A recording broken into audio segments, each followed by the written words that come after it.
Olá, estudantes do 8º ano, tudo bem?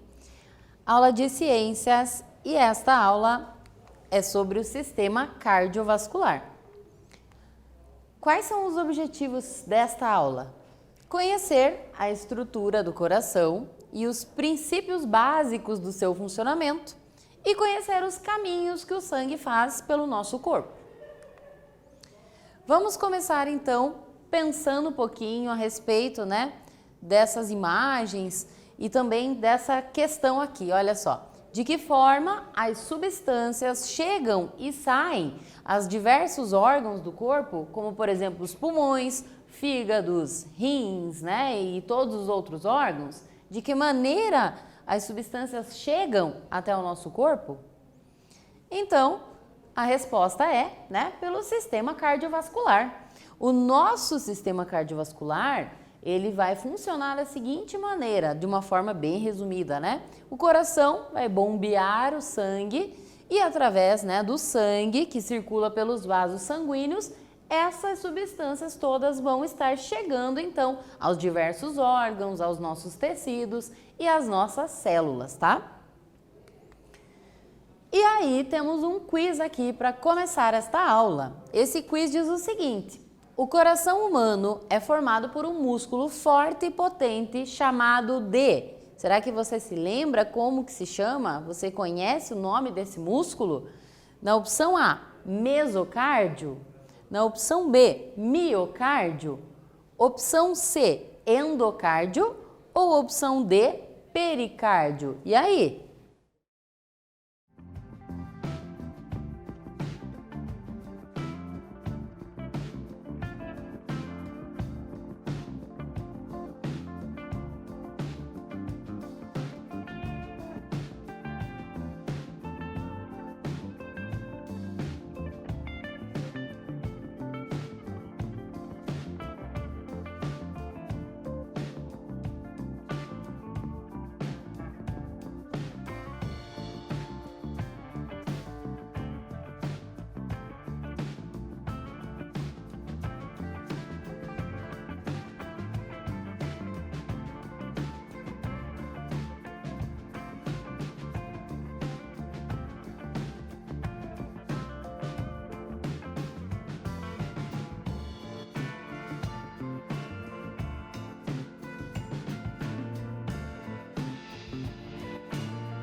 Então, o músculo cardíaco é chamado de miocárdio. Por isso, a nossa resposta para este quiz era a alternativa B.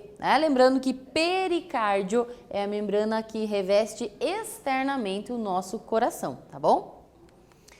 Então, a anatomia do coração, Como é que é o nosso coração? Embora a gente seja acostumado a fazer aquele desenho de coraçãozinho, o coração humano não tem nada a ver com aquele formato, O nosso coração tem aproximadamente o tamanho do nosso punho fechado, tá? E este formato aqui. Então, ele é formado internamente por 4 cavidades. As 2 cavidades superiores nós chamamos de átrios. As cavidades inferiores são os ventrículos. Além disso, nós verificamos a presença também de válvulas que impedem o refluxo do sangue, do átrio para o ventrículo. Então agora a gente vai falar um pouquinho sobre os batimentos cardíacos. Você já percebeu o bombeamento do seu coração quando você faz uma atividade intensa? Você já ouviu, deitou perto do peito, de alguém e ouviu o coração dessa pessoa batendo? Então, esses batimentos cardíacos são 2, que recebem o nome de sístole e diástole. O que significa isso, sístole e diástole? Então, assim, neste momento aqui, que o coração contrai, que ele faz força, empurra o sangue para o nosso corpo, esse momento de contração é chamado sístole, tá? E o que é a diástole? A diástole é quando ele dá essa relaxada, quando ele vai se encher novamente de sangue. Então, os 2 movimentos, batimentos que o nosso coração faz, correspondem à sístole e à diástole. Sístole é um movimento de contração, diástole um movimento de relaxamento da musculatura cardíaca. Esses dois batimentos correspondem ao que nós chamamos de ciclo cardíaco. Então essa é uma imagem, um resuminho, digamos, né, do que é o ciclo cardíaco, tá? O ciclo cardíaco, então, ele funciona da seguinte forma. Num determinado momento, né, os átrios se enchem de sangue. Para que eles se encham de sangue, eles têm que estar relaxados. Aí o sangue entra nesses átrios. Esse sangue, né, vai passar para os ventrículos, tá? Dos ventrículos, ele vai contrair o coração e ele vai expulsar, impulsionar o sangue daí para o nosso corpo. Depois vai acontecer a mesma coisa, né? O sangue vai voltar para os átrios que estão relaxados e assim por diante. Então, para ficar mais fácil aí para você, eu deixei aqui de uma forma resumida esse ciclo cardíaco, tá? Na forma de tópicos, olha só. Então, quando os átrios estão cheios, eles se contraem, porque o sangue entrou, então eles vão se contrair. Por que eles vão se contrair? Porque aí eles vão bombear o sangue para a parte de baixo ali, para os ventrículos, tá? Este momento é chamado sístole atrial. Por quê? Porque houve a contração dos átrios, mandando o sangue para os ventrículos, tá? Esses ventrículos estão relaxados nesse momento, por isso que eles se enchem de sangue. Este momento é chamado de diástole ventricular, porque os ventrículos estão relaxados. Vão se encher de sangue e aí os dois ventrículos vão se contrair.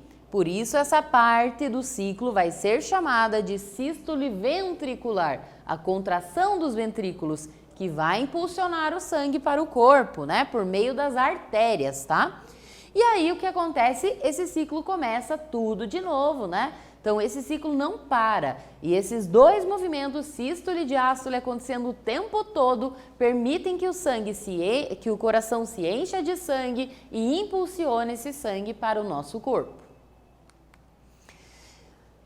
Alguma vez você já aferiu a sua pressão? Algum enfermeiro, algum médico? Eu tenho quase certeza que sim, né? Até mesmo numa triagem para uma consulta médica. Por que eles precisam aferir a pressão, né? E o que aquele número representa? Então, você já reparou que são dois números? Um número mais alto, né? E um mais baixo. O ideal para a pressão de uma pessoa saudável é 12/8. O que esse número 12 e esse número 8 representam? Então, olha só. O número maior, esse 12, corresponde, então, à pressão arterial sistólica. O que isso quer dizer?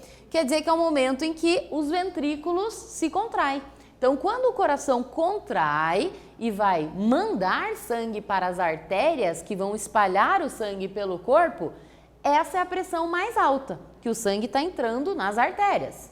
E aquela pressão mais baixa, né, o 8 ali no caso, corresponde à pressão arterial diastólica, o momento em que os ventrículos relaxam, que o coração relaxa, tá? Então, a pressão mais alta é o momento de contração do coração, quando ele contrai e joga sangue nas artérias. Por isso que nós conhecemos popularmente como pressão arterial, né? Que é a pressão que o sangue entra nas artérias.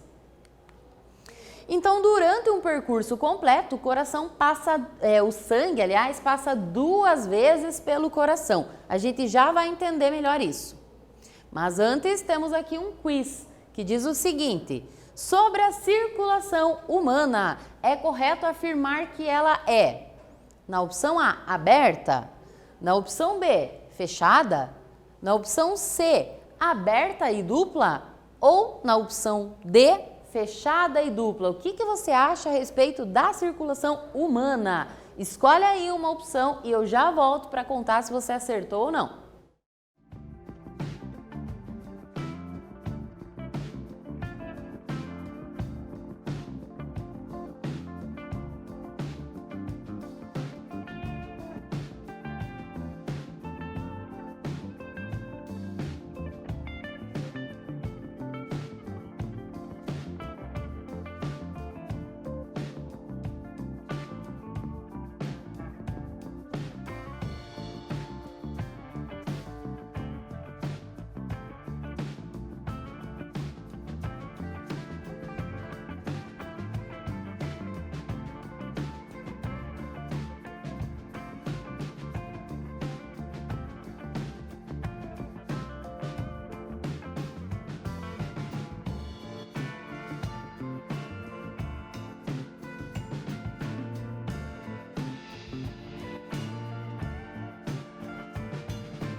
Então, se você respondeu a opção D, você acertou. Se você errou, olha só por que a nossa circulação ela é chamada fechada e dupla.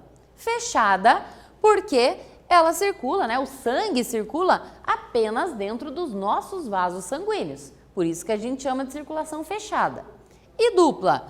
Dupla porque nós temos duas circulações, dois caminhos que o sangue faz. O que nós chamamos de pequena e o que nós chamamos de grande circulação. Ai, professora, tá difícil entender quanta coisa. É bastante coisa, mas vamos ver o que é pequena e o que é grande circulação. Vamos entender agora a diferença entre essas duas circulações, tá? Então, lembrando que é por isso que a circulação é dupla, né? Porque existem duas circulações do sangue pelo nosso coração.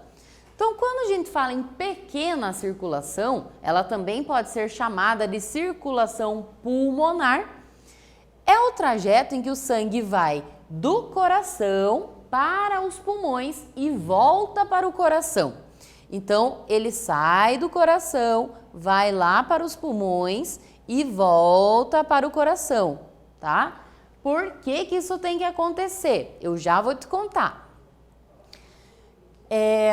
O sangue que está vindo do corpo para o coração, tá? Tá vindo lá do seu pé, do seu braço, do seu cérebro, ele vai vir para o coração e ele precisa ir para os pulmões, por quê? Olha só, porque ele é rico em gás carbônico e esse gás é tóxico para nós, ele precisa ser eliminado. Então ele vai vir para o coração e agora você já sabe, do coração ele vai seguir para os pulmões. Lá nos pulmões, tá? O sangue vai liberar o gás carbônico e vai se encher de gás oxigênio. Então, por isso que na pequena circulação, nesse trajeto, o sangue precisa sair do coração e ir para os nossos pulmões, para que aconteça essas trocas gasosas, para que ele solte o gás carbônico e se encha de gás oxigênio, beleza? Quando ele se enche de gás oxigênio, agora ele é sangue oxigenado, ele vai vir para o coração novamente. Então, esse trajeto que é o que a gente chama de pequena circulação. Então, ele sai do coração, vai para os pulmões e volta para o coração, só que entrando daí pelo outro lado, certo? Isso é a pequena circulação. Mas o que é a grande circulação, então? A grande circulação também pode ser chamada de circulação geral ou sistêmica, tá? E ela corresponde ao trajeto que leva o sangue do coração para todas as partes do nosso corpo e depois traz novamente para o coração. Como assim? Então, o sangue oxigenado, né, que já passou lá pelos pulmões e que entra no nosso coração, ele vai ser, por meio das artérias, distribuído para todo o corpo. Vai soltar o oxigênio para as nossas células e vai se encher de novo, né, de gás carbônico. Então, ele vai do coração para o corpo e vai voltar para o coração. Esse trajeto é que a gente chama, então, de grande circulação, tá? Então, o sangue, né, que vem dos pulmões, rico em oxigênio, entra ali no lado esquerdo, tá, do coração, né, do átrio esquerdo, passa para o ventrículo esquerdo, daí é impulsionado pela maior artéria do corpo humano, chamada de artéria aorta, que vai se ramificando e vai distribuindo esse sangue pelo corpo. Depois, então, ele vai voltar para o coração esse sangue, só que aí entrando não mais pelo lado esquerdo, e sim pelo lado direito. Então, este trajeto que o sangue sai do coração, vai para todo o corpo, distribui oxigênio lá e volta para o coração, é o que a gente chama de grande circulação, ok? E aí temos uma pausa nas explicações para o momento de praticar uma atividade aqui para você, né? Com base no que nós falamos nessa aula, para você praticar, exercitar aí os seus conhecimentos. Então, olha só, os esquemas abaixo representam o coração em dois momentos diferentes do seu funcionamento. Como são denominados os dois movimentos que a gente observa aqui, então você vai ver se o coração está contraído, relaxado e lembrar do nome desses dois movimentos e identificar aqui. Só isso. Vamos lá, então, rapidinho aí para você responder e eu já volto logo logo.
E então, conseguiu identificar? Nessa primeira imagem, o coração está relaxado. Na segunda, ele está contraído. Olha só as flechinhas. Aqui na primeira imagem, as flechinhas indicam a entrada do sangue. E na segunda, a saída, né? Tá impulsionando o sangue para o corpo, tá? Então, como que a gente chama esses movimentos? O relaxamento do coração, a gente chama de diástole. E a contração, momento em que ele impulsiona o sangue, é chamado de sístole, tá? Então, contraiu é sístole, relaxou é diástole. E seguindo aqui, último exercício dessa aula de hoje, diferencie os dois circuitos da circulação sanguínea, a pequena e a grande circulação. Então, o que você tem que diferenciar? Só o trajeto, né? Da onde o sangue sai, para onde ele vai, para onde ele volta. Então, só um esqueminha. E aí, fechou, nós já retornamos para fazer juntos essa correção.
Conseguiu diferenciar a pequena e a grande circulação? Lembrou? É bastante coisa, é bastante conteúdo, né? Mas se você se confundiu, teve dificuldade, eu vou te passar agora um esqueminha que vai te ajudar a entender, que vai ficar muito mais fácil. Olha só esse esqueminha aqui. A pequena circulação é o trajeto em que o sangue sai do coração, vai para os pulmões e volta para o coração. Então tá aqui, ó, pequena circulação, esse trajetinho. E o que seria a grande circulação? Qual é o trajeto do sangue nessa grande circulação? Quando ele sai do coração, vai para o corpo, deixa lá o oxigênio e volta para o coração. Então, essa fase, esse trajeto, a gente chama de grande circulação. E este, né, que ele sai do coração, vai para os pulmões, faz as trocas gasosas e volta para o coração, daí oxigenado, é a pequena circulação. Então anota aí esse esqueminha que ele é bem legal, bem resumidinho, né, pra gente diferenciar a pequena da grande circulação cardíacas, tá? E fica aqui uma sugestão de atividade para você pôr a mão na massa com relação a este conteúdo. Essa atividade tem a ver com a pulsação, tá? A sua pulsação. Qual que é a sugestão para que você compreenda, conheça um pouco da sua pulsação? Então, você vai pegar, né, a sua mão esquerda, colocar sobre o teu antebraço direito, tá? Bem nessa região próxima ao punho mesmo. E aí, o que você precisa fazer? Vai observar a sua pulsação em duas situações diferentes. Quando você estiver sentado em repouso, fica um tempinho ali, observa como é que está a tua pulsação, sente bem. E depois vai repetir essa mesma verificação de pulso após você fazer 20 repetições do polichinelo ou 20 saltos, tá? Uma corrida, alguma atividade física mais intensa. Então observa a pulsação nas duas situações e depois registra aí no seu material, né, o que você sentiu e com base no que você estudou nessa aula, sobre o seu conhecimento sobre o sistema cardiovascular, explicar então por que houve diferença na pulsação nessas duas situações. Qual é a explicação para isso? Então fica aí a sugestão dessa atividade para você fazer depois dessa aula, tá? E chegamos ao fim, vamos fechar aqui com a retomada, né? Nessa aula nós vimos a anatomia do coração, então ele é dividido em 4 cavidades, 2 átrios e 2 ventrículos. Vimos que ele apresenta 2 movimentos, a sístole e a diástole. Sístole, quando o coração contrai e impulsiona sangue. Diástole, quando ele relaxa e se enche novamente de sangue. Vimos a pequena e a grande circulação, então pequena circulação, também chamada de pulmonar, quando o sangue sai do coração, vai para os pulmões e depois volta ao coração. E a grande circulação, ou circulação sistêmica, quando ele sai do coração, vai para o corpo todo, né? E depois volta para o coração, ok? Agradeço a sua atenção nessa aula, espero que você tenha gostado e até breve.